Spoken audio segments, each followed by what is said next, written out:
আমার আজকের নিবেদন বিশ্বকবি রবীন্দ্রনাথ ঠাকুরের মনে পড়া। মাকে আমার পড়ে না মনে, শুধু কখন খেলতে গিয়ে হঠাৎ অকারণে একটা কি সুর গুনগুনিয়ে কানে আমার বাজে। মায়ের কথা মিলায় যেন আমার খেলার মাঝে।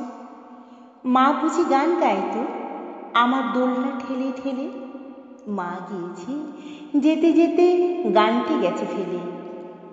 মাকে আমার পড়ে না মনে, শুধু যখন আশ্বিনেতে ভোরে শিউলি বনে শিশির ভেজা হাওয়া বেয়ে ফুলের গন্ধ আসে, তখন কেন মায়ের কথা আমার মনে ভাসে।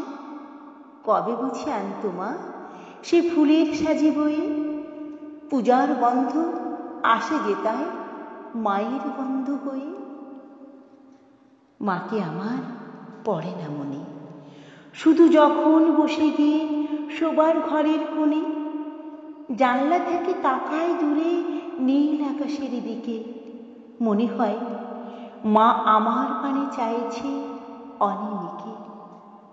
কোলের পরে ধরে কবে দেখতো আমায় চেয়ে, সেই চাউনি রেখে গেছে সারা আকাশ ছেয়ে। নমস্কার। কবিতাটি ভালো লাগলে লাইক করবেন এবং কেমন লাগলো তা কমেন্টে লিখে জানাবেন। আবার এরকম কবিতা শোনার জন্য চ্যানেলটিকে অবশ্যই সাবস্ক্রাইব করবেন।